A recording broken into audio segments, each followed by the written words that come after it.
ሰላም ሰላም የተከበራችሁ የቻናሌ ውድ ቤተሰቦቼ፣ በቻናሌ ስም እንዴት ናችሁ? ደህና ናችሁ ወይ? የትርንግያቤ ቻናል ቤተሰቦች ዛሬ እንግዲህ በተለመዱት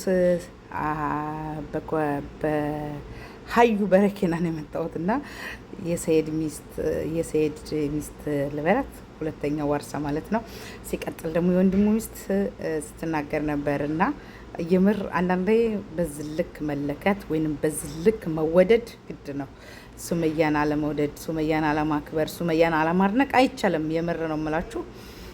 በዝልክ በቃ የሰው ልጅ ማለት አያችሁ መለኪያው ይሄ ነው እና ሰው ሲከፋው አይዞሽ የሚል የሰውን እንባ ማበስ፣ ሰው ሲከፋው መረዳት፣ ከድምጥ አይቶ መረዳት ደስ የሚል ስሜት ነው እና ሱመያ እንግዲህ ያደረገችው ልጅቱን አታውቃት፣ በልጆቿ ነው ያወቀቻት። በሷ ምክንያት ትዳሯ የተበተነው እና ልጇን ሰርቃ በማንጣት ባሏ የፈታት ወይንም ደግሞ ልጆቿ እንዳታያ ያረጋት ማለት ነው።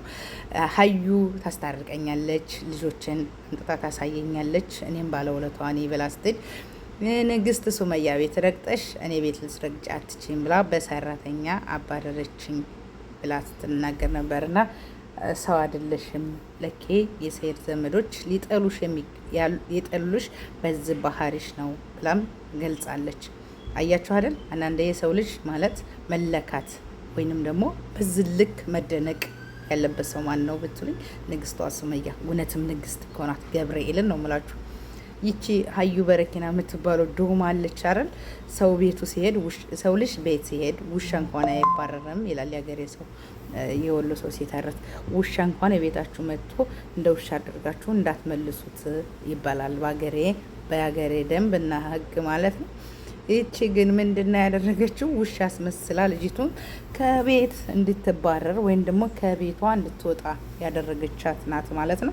ሀዩ በረኪና ማለት እኮ ውሻ ከውሻም የማትሻል ድብድብ ደነዝ መሀይብ ናት። ባይዘዌ ስለ ሰው ምንነት የማይገባት ጭንቅላት የሌላት ሰው ናት።